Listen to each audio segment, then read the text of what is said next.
All right, we'll go ahead and get started with today's webinar. So it's being called Master Your Nebula Setup. I think the email flyer went out said best practices, although I'm not sure best practices is the right term to use. Basically, we're going to go through Nebula and sort of go over some of the settings that people tend to get wrong or overlook or cause confusion for people. So to get this list of things, I did is I reached out to our sales engineer and I reached out to our tech support team for a list of things that tend to cause, phone calls, um, take time to explain to people, and I've added them here. Um, it may not be surprising to you that many of these settings have to do with wireless, although not all of them. But wireless does seem to drive quite a bit of our calls into our support team. So we're going to go ahead and go through those. As we go through today, if you have questions, use the question and answer part of the Zoom interface. So again, look at that Zoom interface. Somewhere on there, it should be something that says Q&A or question and answer. That's where you send in your questions so I can see them as I'm doing my presentation today. So we're going to go ahead and start with the very basics when it comes to Nebula. So when you log into Nebula and you are creating your sites, you will see that basically we have two different categories, orgs and sites. So every site needs to be part of an org. Every org needs to have at least one site. Now, an org can have many sites underneath it. So you're not limited to just one there. So that'll be something when you first create something, it will prompt you to create the organization name and the site name. So in general, my suggestion to you is that the organization be your customer. So that way, every time you add a new customer whose network you are setting up or managing through Nebula, you create them as a new organization. Now, for large companies, for various reasons, you may want to split that up and have one customer may have multiple organizations, but you should not combine customers under the same organization. Each customer should have their own org. And part of the reason for that is when it comes to licensing. So if you at some point need to upgrade your customer to Pro or Plus Pack licensing to unlock some additional features, you need a license for every device that's in that org, not just the site. So for that reason,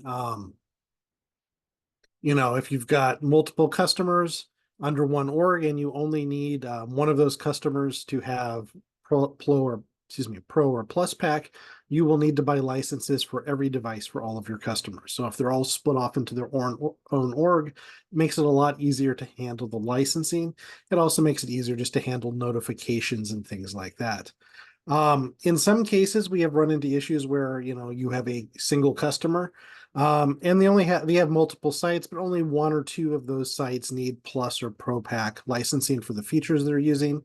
For instance, maybe a couple of these sites are using our 1350 series IP surveillance switches, and to get access to those advanced features, you do need the Pro Pack.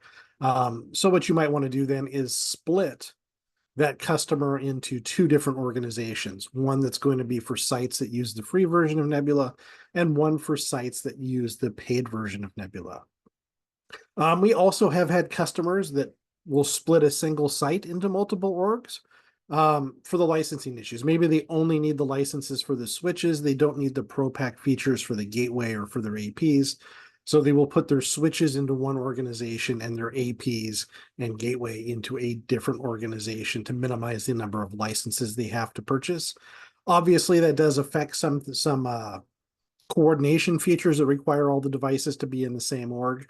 But if you're not using those or you're happy to work around those, that may be something you may want to do. So going on beyond orgs and sites, and just to highlight here again, when it comes to orgs and site, you should not combine customers under the same org. Each customer should be at least one organization. The next thing that comes up here, so Peter's got a question on that. Can you split a client into multiple organizations after initial setup? And the answer to that is yes, you can. So what you would do is you would create some new orgs, right? So you've got a customer, um, you've got several sites under one organization. You've now decided you want to split those up. You absolutely do. So what you'll do is you'll go ahead and create the new organizations and the new sites under those new organizations that you're going to use.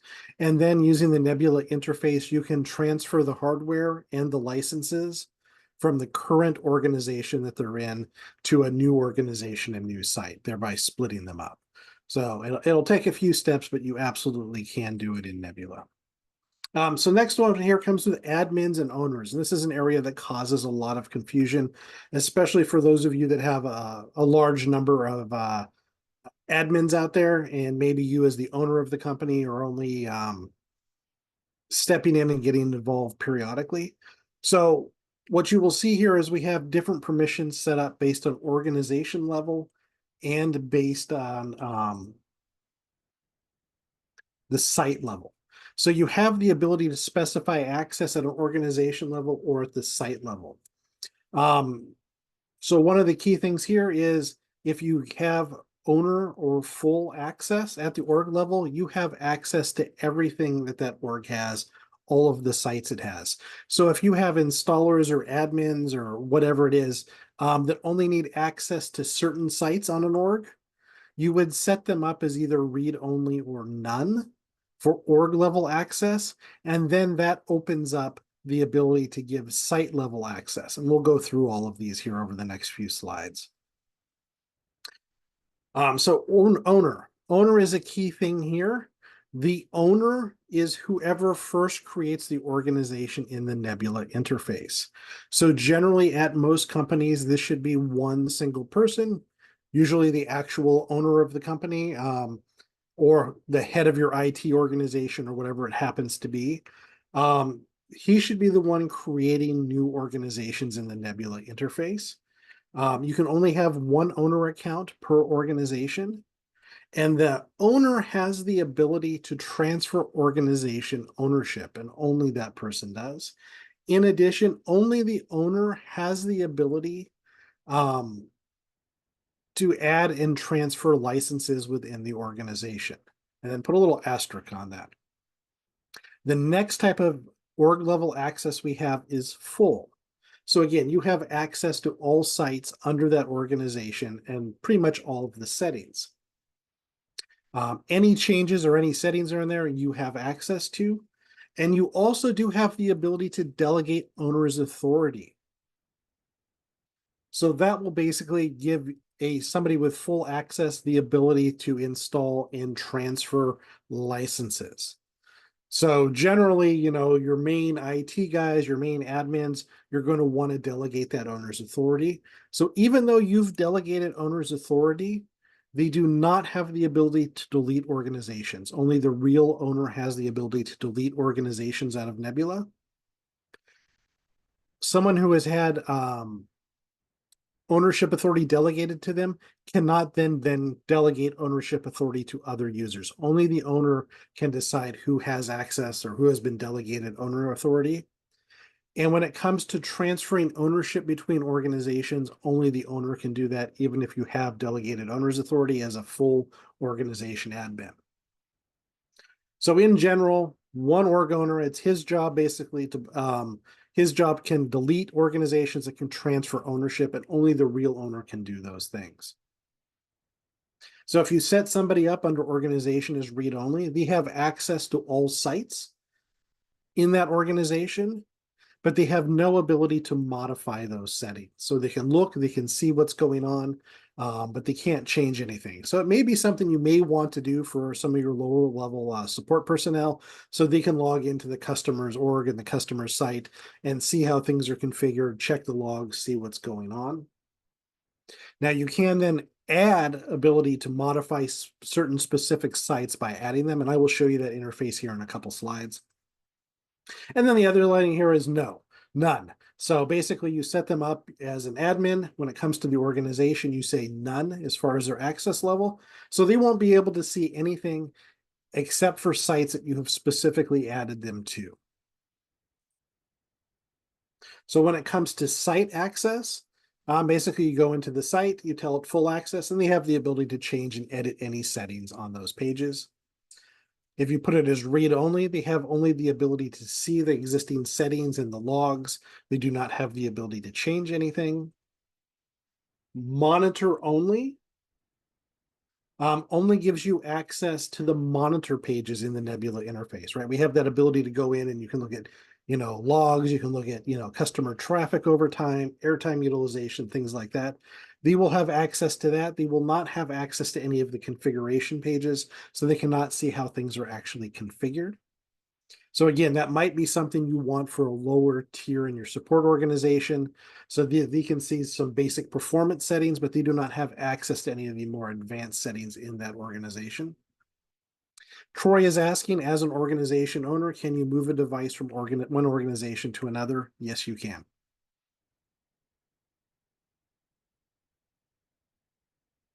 And then we also have a tier level here called installer.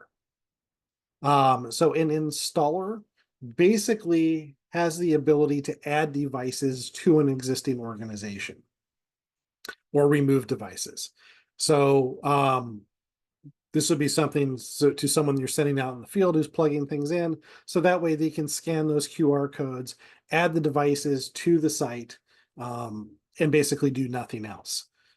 So very common lower tier level here. We also have a permissions level here called guest ambassador. So as you may be aware, Nebula does have some hotspot functionality with Captive Portal.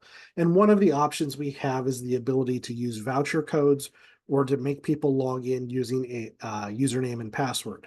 So if you give somebody guest ambassador access at the site level, they have the ability to generate those voucher codes or to be able to add, modify, and remove individual accounts that log in through that Captive Portal and nothing else. So to do that here, we simply go into, you go into org level, go into administrators, and you have the ability to create an administrator. So you go in, you type in their name, you type in their email address. And as you can see there, if you put them to full, there will be nothing else down here as far as sites go. And you can see there's a checkbox to be able to delegate owner's authority and or remove it. If you, instead of choosing full, you choose read only or none, it will then add a section down here that says add, and that is where you add the sites that you're supposed to have access to. So you can see here, you click add, it pops up a box. There is a pull down which lists all of the sites that are available. You choose the site you want them to have access to. And then there's another drop down here showing you the different levels that they may have access to. And you can do that for every site that you want them to have access to. So they may have read-only access on some sites. They may have full access to some other sites based on how you want them to have that access. Now, we also do have teams if you're using the MSP license. I am not going through that today, but if you are a larger organization with lots of admins, the MSP license gives you the access to have teams where you can put people in the teams and then assign the teams to individual orgs or sites to make it easier to add or remove people rather than having to do it one at a time. So if you've got a situation here, where, for instance, one of your installers, one of your lower tier admins has created a new org in Nebula, and you need them to give you the ownership access to it, because again, whoever creates it initially gets ownership. It's very easy to transfer ownership. And basically all you need to do is go in again to the admin page where it lists all the admins. You want to make sure whoever the new owner is an admin for that organization if they are not already. So you will add them as an admin. And then you can simply use the checkbox here and the change owner button to change the owner from the existing owner to the new person that you select. And that's really all there is to it. There is a pop-up confirming to make sure you understand what you are doing, that you have selected the right person, and you understand once you click, yes, I'm transferring ownership, you will lose ownership access to that organization. Another feature that we have in Nebula that often gets overlooked is what I'm going to call hardware locking. So basically, by default in Nebula, we assume that if you have access to the QR code that's on the hardware, that you own that hardware or are supposed to have access to the hardware. This was something that was requested for a long time in the early days of Nebula, and we added it because what we found is a lot of those of you out there that are MSPs, a customer is reporting a problem with a certain access point. You would simply go out there, swap out the access points, bring the access point that people thought had an issue back to the office, and you would test it and then see, okay, it wasn't actually a hardware issue. The hardware is perfectly fine. And then you would add that hardware back into your pool for future deployments or for future swaps. And so it was a pain having to go in every time you wanted to do that, manually remove the hardware from the existing site and organization, find the device, add it to a new organ and site if you were going out and doing a swap. So instead, we give you the ability to you scan the QR code, you can then take a device and add it to a new organ site, and it will automatically transfer it all over for you. The downside of that, obviously, is if maybe somebody else gets a hold of that hardware, they could scan that QR code and add it to their own site or organization. In particular, we have had this come up sometimes where your customer decides to scan that QR code and add it to their own device. Often they are not trying to be malicious or steal the hardware. They're just trying to troubleshoot an issue that is out there or play around with it. Or they say, hey, there's a QR code here. Let's see what happens. So we do have the ability to disable that feature. You just go to the organization-wide manage option on the left-hand side and go to organization settings. And on that page, there is something called device ownership takeover. So you turn that on to disable the ability. So once you're sure that device is out there and you don't want anybody to be able to scan it to move it, you can disable that feature. Another tool that we have here is the ability to aggregate system alerts. So with Nebula, the free version of Nebula, you can get push notifications when devices go offline after a certain period of time. In the pro versions of Nebula, you get access to some additional notifications you can get pushed to you. So one of the problems that comes up is, you've got a site, it's got 50 devices on it, and the power goes out or somebody cuts the fiber feed to the building, and now you've got 50 devices going offline. So you will get 50 notifications on your phone telling you that each individual device has gone offline. So we now have the ability by going into site-wide configure alert settings to aggregate those push notifications. So instead of getting 50 push notifications, you will get one notification. So before you would get a bunch of notifications, now you will just get one notification saying X number of devices have gone offline on this site. Another question we get asked about a lot is when it comes to doing static DHCP or just providing a static IP address to connected devices. So there are two ways of doing it in the Nebula interface, each with their own sort of pros and cons. So one of the easiest ways to do this is you go into the client page in the Nebula interface, where that's the page that shows you all of the current clients that are on your network. You can select the client with a checkbox, and you can select multiple at the same time, and then click on policy. And normally one of the options on there is reserve IP address. So you apply that policy, and that means that device going forward will always get the same IP address that it currently has. So it's a very easy, simple way to reserve an IP address for a connected device. The trade-offs on it are you cannot specify the IP address. It will just keep whatever IP address it currently has going forward. The other issue with it is it doesn't work for all clients. In particular with the SCR50 and the new USG Lite 60, that is something that is a bug and is being worked on. But there will be some other cases where it may not be able to work based on the type of client and how they are connected to the network. The other way to do that is using the interface page for your gateway. And for both of these features, you do need to have a Nebula managed gateway of some sort providing DHCP. So if you go into the interface page for the product and you go to the LAN interface configuration, towards the bottom there is a static DHCP table, and you can add entries by clicking Add New. So this will work with any device, no matter what, no matter which hardware you're using, that pulls an IP address from the DHCP that's built into that gateway. Now the trade-off with this though is that you have to manually type in the MAC address and the IP address you want to use. So instead of getting a list of existing clients, you will need to type it in. So, you may need to go over to the client page, write down or copy and paste the MAC address from there into this interface. But the benefit being that it works no matter what, and it allows you to specify the IP address that device is going to get. So those are the two ways of doing a static IP while using DHCP in Nebula. Another question we often get asked, and I've put it here, so get your pens out and start writing. But this is also available if you Google it. You should be able to turn this up. You can always reach out to your salesperson or to tech support, and they can provide this for you. But these are the ports that you need to have open for Nebula to be able to work. So for some of you out there that really lock down the ports on your network,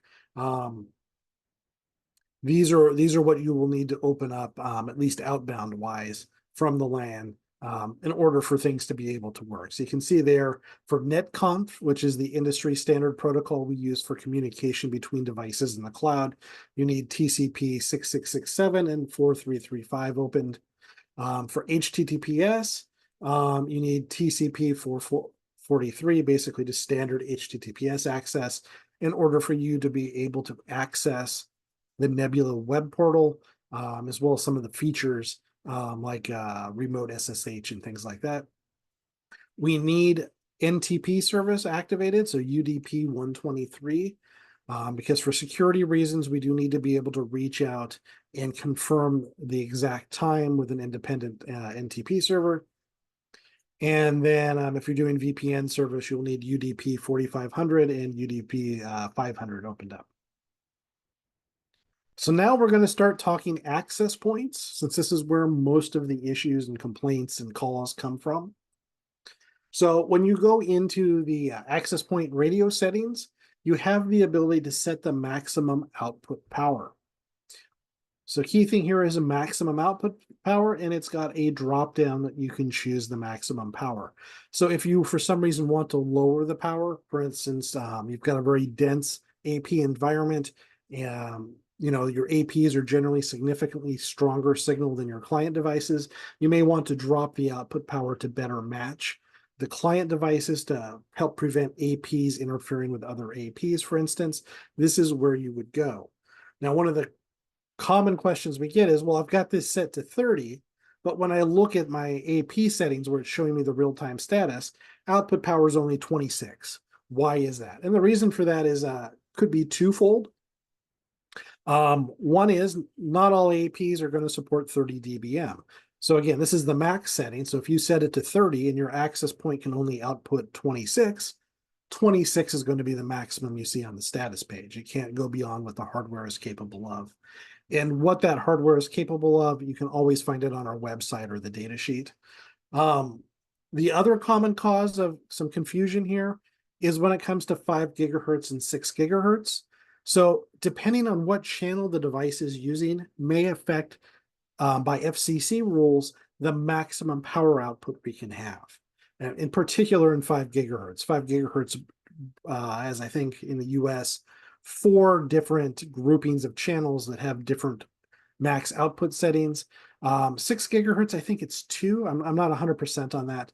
But also sometimes when you have an edge channel where it's borders like a 5 gigahertz, you may see that edge channel reduced to help prevent bleed over. So that's another reason why when you're looking at the AP status, the power output may not match the maximum output power setting that you have saved for that device.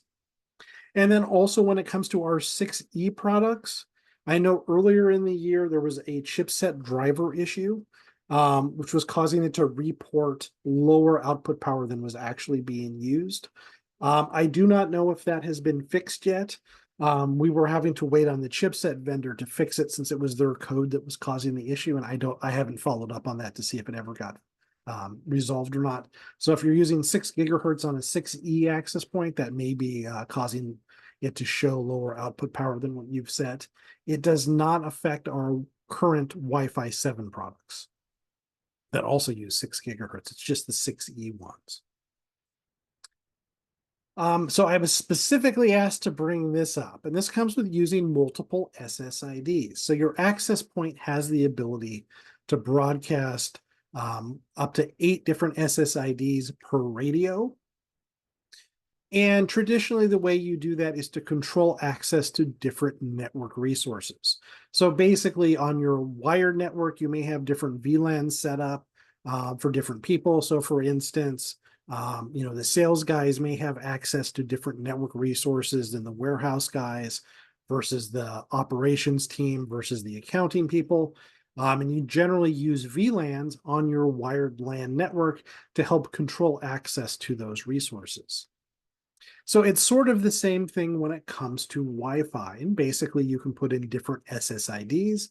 And then you want to be sure to assign each SSID to a different VLAN and then map those to what those users are supposed to have access to. So instead of putting in multiple APs for different types of users, you put in one AP and it then broadcasts different SSIDs. So maybe your sales team connects to, your company name dash sales, where accounting connects to your company name dash accounting. And then you use the VLANs to have access to it. So apparently we've had a lot of problems with people forgetting to change the VLAN setting to be able to isolate those different types of users. Another common area where you use multiple SSIDs, even if you're not controlling your local users' access with VLANs, is to create a separate guest network for those vendors or customers visiting your offices to provide them internet access while still keeping them separate from your local network, right? You don't want them accessing your local shared files server or something like that. So again, the way you would do that is your employees would connect to one SSID and be put on one VLAN, whereas guests would connect to a different SSID, often with a captive portal. And when they authenticate, they would then be put onto a different VLAN that controls their access. So that is the traditional way of doing it. That is the way we recommend doing that. So to get access to this, you just go to configure access points and then the SSID settings. Depending on how you've already got things set up, there may only be SSID, or you may also have SSID advanced settings. So these are all under advanced settings. So if you don't see advanced settings in the pull down menu, it's because you haven't enabled it. You just go to the standard SSID settings page, and they're right at the top there is a little toggle button to enable advanced mode, which then gives you access to these settings. Now we do have another feature that is built into our access points, and that is the ability for the access points themselves to act as DHCP server and provide NATing. So we have people using this for their guest networks. Maybe your local network doesn't support VLANs. Maybe you've got some configuration issues on your VLANs that you maybe are causing some bleed over and you don't want to troubleshoot those. So one of the things you can do is you can enable NAT on a specific SSID, and then those users will be put on a different subnet by default when they connect from the rest of your network, which makes it that much more difficult for users to be able to find and access resources on another subnet on your LAN. On top of that, when it comes to guest networks, we have something called layer 2 isolation that I've been asked to talk about. So layer 2 isolation is something you usually use on a guest network when you don't have access to VLAN. So you're going out to a customer site, you've deployed their access points, but they don't want to upgrade the rest of their network. Their switches don't support VLANs, or maybe their gateway doesn't support VLANs. So we have this thing called layer 2 isolation.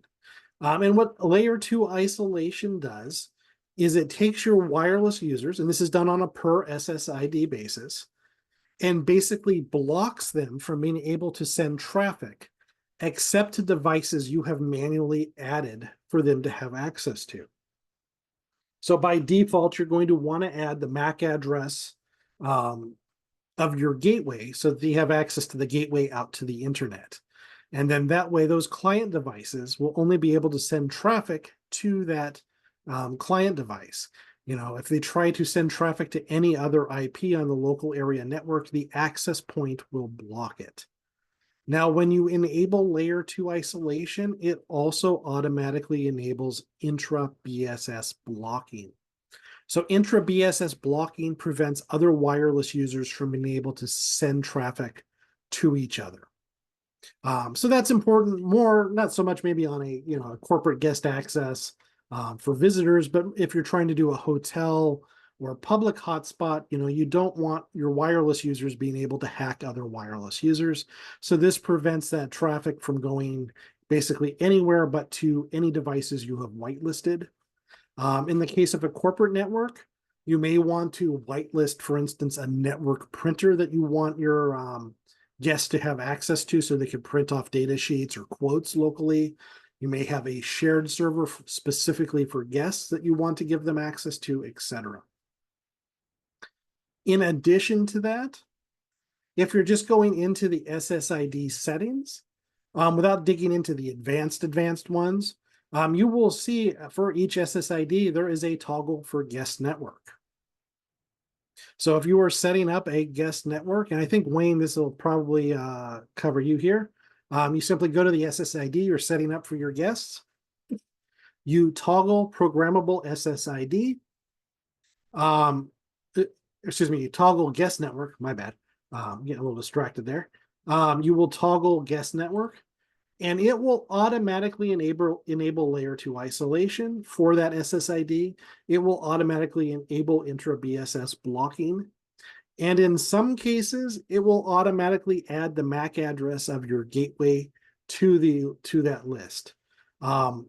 It doesn't always do it, so you may still need to go into the advanced settings and manually add your gateway MAC address in there. But otherwise, it's just a toggle to automatically turn that on. It also makes it easier for you if your naming is kind of vague, that you can simply pull up the list of SSIDs and see which one has guest network currently toggled for you. Now, a key area which causes confusion for people is layer 2 isolation prevents the client from sending packets to anywhere other than the whitelisted MAC addresses that you have manually put in. It does not stop traffic coming into the access point to those clients. In particular, multicast traffic will still come in from anything else on your local network. So if you run some sort of scanner that basically just gathers the packets and sees where they come from, guests, when only using layer 2 isolation, will still be able to see other things on the network that are broadcasting multicast packets. It will not be able to reply to those multicast packets. It will not be able to access those devices, but it does have the ability to see those, and some network scanning tools will see that. Which again is why in the perfect world, ideally you would use VLANs to isolate those guest users so you don't get that issue. But if you can't do it, this is going to be the best way to do it, is enable this and possibly also put them on their own subnet using NAT. Now, be aware that when you enable NAT at the AP, it does slow down wireless throughput on that SSID because it's having to do NAT. So moving on from there, troubleshooting wireless LAN. So now with Nebula, if you have the Pro Pack, we have the Wi-Fi Aid and the Wi-Fi Health pages, which are there to help make it easier to troubleshoot wireless issues, and also have Nebula just automatically make some configuration changes based on what it's seen. I'm not going to talk about those. I'm just going to talk about what's available in the free version of Nebula.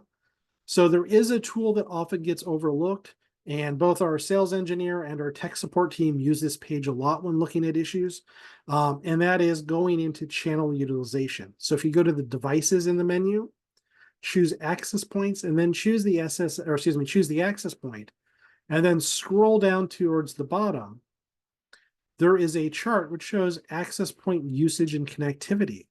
So this shows you over time, and how much time just depends on which version of Nebula, if you're using the free or one of the paid versions. So you can see here, the free version gets you a day's worth of logs.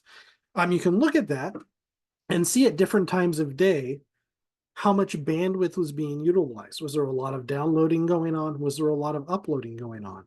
But more importantly, we break down airtime utilization or channel utilization on a per radio basis.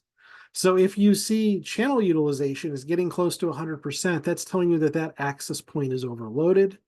And you may need to add some additional access points there or make some tweaks and changes to your network to try to force some of those 2.4 users to connect to the 5 or 6 gigahertz radio to offload that utilization. But it's one of the first things that the tech guys will look at when you're complaining about Wi-Fi performance issues to see what's going on. Another area where we have a lot of calls and confusion is when it comes to wireless roaming. So what a lot of people don't realize is the access points don't manage roaming. Roaming by Wi-Fi standards is a client functionality. So the client device is supposed to be periodically scanning the environment, looking for nearby access points, and automatically switching to whichever one is providing the best quality signal. Unfortunately, in the real world, that doesn't happen. In order to save on energy or just because to save on CPU cycles on a very lightweight Wi-Fi chip, they don't do this very often. In particular, Apple devices, especially iPhones and tablets, have a really bad habit of not wanting to roam and wanting to stay stuck to whichever the first access point with that SSID they connect to is, and they never want to move from it. So how do we deal with that? Right, because that'll be often the problem. The people will have, let's say, there'll be an access point in the entryway, and there will be an access point in where the cubicle farm is. And they will walk into the office through the front doors. They will connect to the front door access point there at the main lobby. They will now walk back to the cubicle farm, and you would think they would connect to the AP in the cubicle farm, but no, they insist on staying connected to the entryway AP, which may be too far away for the signal to really work, or just may be overloaded because you've got a lot of Apple users and they're all connected just to that one device. So if you go into the settings under Configure Access Point SSID Advanced Settings, you do have some options here. You have what's called Assisted Roaming, which is part of 802.11 and V. And this is supposed to help provide better guidance to the clients to help them roam. We also have 802.11R, which is if you're using security, it helps provide fast roaming, so there's less packet drops when your client switches access points. But a lot of clients don't support this, or the implementation isn't all that great. And you've enabled it, and it may not solve your problem. In fact, I can just about guarantee it won't, but I would still say enable these if you've got multiple access points in your install. No need to enable it if it's just one access point. The other way of handling that is to use our smart steering function. So you will find this under Configure Access Points Radio Settings. And what smart steering does is it allows you to set a minimum signal strength. And then the access point, when the signal gets below that, will automatically disconnect the wireless user and prevent them from reconnecting for a certain period of time. And so the idea behind this is, well, the signal has gotten bad, so they probably don't want to remain connected. So let's disconnect them, and maybe that will force the client device to then connect to a different access point, which has a stronger signal. It generally works pretty well. The default settings in there are -70 dBm signal strength. That is not necessarily what you want to use. So the values you would want to use here, you really need to tweak them by going on site. and playing around with the settings. It depends a lot on the RF environment. It depends a lot on what the client devices are, right? A bunch of iPhones are going to behave differently than, say, Wi-Fi barcode scanners, and those may, behave differently than laptops. We highly suggest going on site and tweaking these settings if you have complaints about roaming issues at your client sites. Now, I have put up there some settings that our sales engineer suggests as the starting point for each different frequency range. So you can see there for 2.4, he suggests using -69 as the disconnection point, 5 gigahertz -72, and 6 gigahertz -75. So some suggestions on where to start, but again, you will still probably want to tweak those based on the real world. Now, moving on from access points to switches, I was asked to talk about the automated VLAN functionality. So basically, our Nebula managed switches have the ability to automatically place devices on a VLAN based on the MAC address's OUI. So basically, each vendor has been assigned an OUI, or sometimes multiple OUIs. And these are going to be, I believe, the first 6 letters or the first 3 bytes in the MAC address. And we've got 2 different places where this works, and the implementation is a little bit different. And the benefit of this is that, you've got different devices that need to be on different VLANs. Instead of doing it port-based, where you go in and figure out, okay, this device is plugged in on this switch in this port and set it. Instead, you do it by this OUI, and it will automatically then recognize that type of device and automatically put it on a certain VLAN. So for instance, if you've got desktop VoIP phones that are all coming from one vendor, you can put in that vendor's OUI, and then any port on the network where you plug in one of those VoIP phones, it will automatically get put on that VLAN that you want to use for your voice settings, for instance. So if we go in here under voice VLAN, so this is one of your settings here under your switches, you can see right here, it asks you to put in the VLAN tag that you want those users to be. It defaults to first priority because it's assuming that this is for voice VLAN, and that pretty much always is going to be your key priority for packets traveling through the network. And then you've got the OUI. So you click a green add button, and it gives you a spot here for OUI and description. In the voice VLAN setting, you have to use a drop-down list. So we've got a drop-down list of the OUIs for all of the most common voice hardware vendors that are out there. So you just pull down the drop-down list, find the vendor you are using, and select what you want. And you can add multiple in here. You will notice, for instance, 3Com here has over 6 different OUIs. Actually, a lot more than that you can choose from. So obviously check your equipment, see which ones your equipment are using, but it makes it very easy to do this for you. To do this with non-voice products, we'd go to vendor ID-based VLAN. So that was the next section there in the switch configuration. You enable that, and there you've got the vendor OUI. So again, you can add multiple OUIs. You can specify the VLAN for each different OUI and the priority. So you can mix and match and get really complex with lots of different type of devices that you want to do. Now, the trade-off here is there is no drop-down menu because there's so many different types of network devices out there. So you will need to look at the devices, find out what those first 6 digits of the MAC address are, and be able to manually type those in to use it. Another function we have here is called storm control. So again, we're talking about switch storm control here. So it's under configure switches, and then you pull up and use the checkbox to select the switch ports you want to configure this for. And this basically limits how many broadcast or multicast packets can go through that port on a per second basis. So if you're looking in your logs, you will generally see here a flag letting you know that a broadcast storm has been detected and on what ports, or a multicast storm has been detected on what ports. Now, often this is a warning that you've accidentally looped something, but it can also be caused by just misbehaving hardware, an infected piece of hardware. So we have seen this, where someone takes their laptop home, they get infected with something, they bring their laptop back onto the corporate network, and it's just spamming the network, either trying to do a DDoS attack or trying to find every other device on the network to spread itself to. We've also just seen this with misbehaving hardware. We had one customer where one of their wireless shared printers was just sending out ridiculous amounts of broadcast packets, and it was degrading the overall network. So when you detect that, you can then go into the port settings, enable broadcast storm patrol, and you can choose here the rate that will allow those type of traffic to pass through that switch port. We also have storm control on the access points.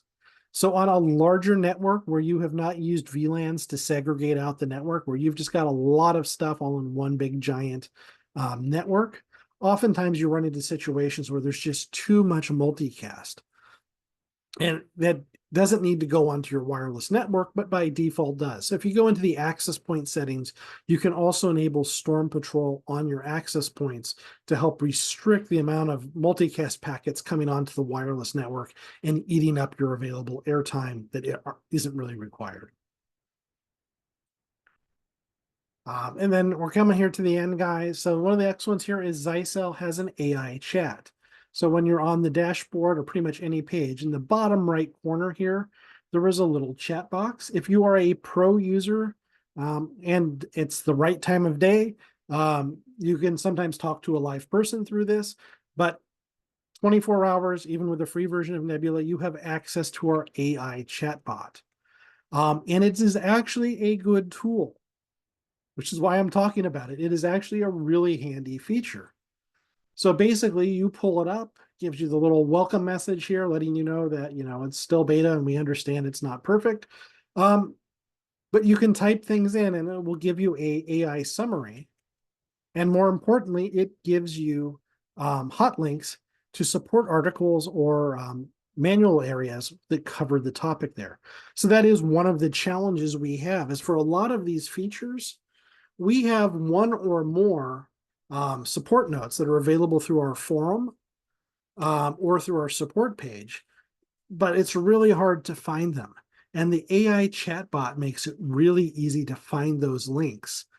So in general, I ignore the text it gives me, although occasionally it's helpful here. So you can see in this case, I typed in static DHCP, and it gave me a little summary letting me know how to navigate to it in the user guide here. And a little example of how to configure it. But more importantly, it gives me links here to the support notes or to entries in the user guide that explain some of those features here. And so oftentimes what I'll do is I'll type something in, find those links, then go over to those and read them. And they often include, screenshots, detailed examples, frequently asked questions, things like that. So if you encounter some setting you're not sure how it works, or you just can't find it in the interface, there's a way to do it, but you don't know how, use the AI chat, type it in, and follow the links it gives you. Now, I will say this, it doesn't work well with natural language type inquiries, right? If you're familiar with Chat GPT, you can type in, long-winded questions or, guidelines, and it'll parse those before spitting back the answer. This built-in Nebula AI doesn't really handle those long inquiries. I find it's best just to type in, 1 to 3 words that describe the feature I'm looking for, and then take it from there using the hot links rather than to type out a big long paragraph of what I'm trying to do. It doesn't know how to handle that. So just type in some keywords. It'll spit back a basic summary and give you links where you can learn more. I find it's really helpful. And with that, guys, we are done with our first ever presentation like this. This is my first time doing it. There's probably some stuff that maybe we could streamline some more. There might be some topics that we didn't cover that you think would be good going forward. So be sure to pass that feedback in. My email is up there on the screen, ShawnR@Zyxel.com. You can send it directly to me. If you think up something later, you can always just reach out to your salesperson, Andy, David, Jacob, and say, here's some suggestions for topics or things I'd like to see covered in future webinars. future mastering Nebula webinars, and they will pass that through to me and give me time to sort of research them and see how we can put these into the slide deck. And of course, you can provide feedback here. Shawn, we need more graphics. Shawn, we need less graphics. You need to split things up more. Give me that feedback, and we'll continue to adjust and tweak this presentation as we go forward. We do have some questions that were sent in, so I'm going to go ahead and read those and see if I know the answers. Can you provide a resource? This is from Troy. Can you provide a resource that explains how to move a device from one organization to another? I don't have it handy here, but I can tell you how to do it. You can use that AI chat, and it will give you a link directly to something that fully documents it. I'm pretty sure I've seen that. But basically, you simply go into the inventory. So you've got a organization-wide inventory or a site-wide inventory. You can pull up all the products there. It will show you everything. And you can simply checkbox the devices you want to move. And then there is a drop-down above it where you click on that and you choose transfer, and it will walk you through the steps to transfer those devices. And then again, if you are owner or have ownership privileges assigned to you, you can also transfer the licenses that way as well. If you need help finding a device on your network, because we run into this a lot, there is a search button at the top right of the Nebula page, and you can search for devices, and it will search through every organization and every site you have access to and let you know which org and which site it is currently assigned to. So you can, for instance, find it to transfer it to a different one. So for instance, maybe one of your installers has assigned a device that they didn't actually deploy to one site.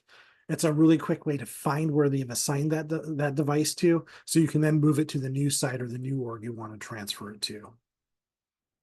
Thank you for your comments, Peter.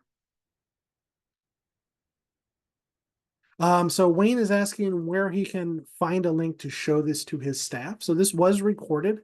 So this will show up on the Zyxel US YouTube page probably in the next 24 to 36 hours. That's usually how fast they are at turning these around.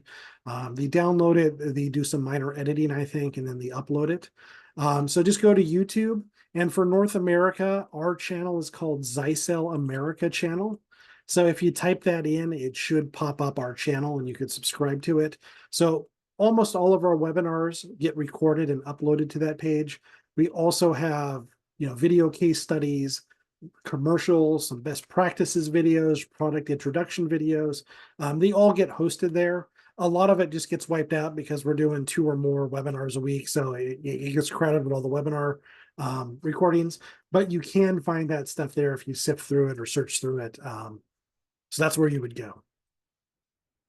Thank you for your comments, Troy. So that is it as far as questions go. So I'm going to go ahead and end today's webinar. Again, if you do have questions, comments, thoughts, ideas, you can email them directly to me or just reach out to your Zyxel sales rep and ask them to pass it through to me, and they absolutely will. Thank you for joining us. I hope to see you at some of our future webinars.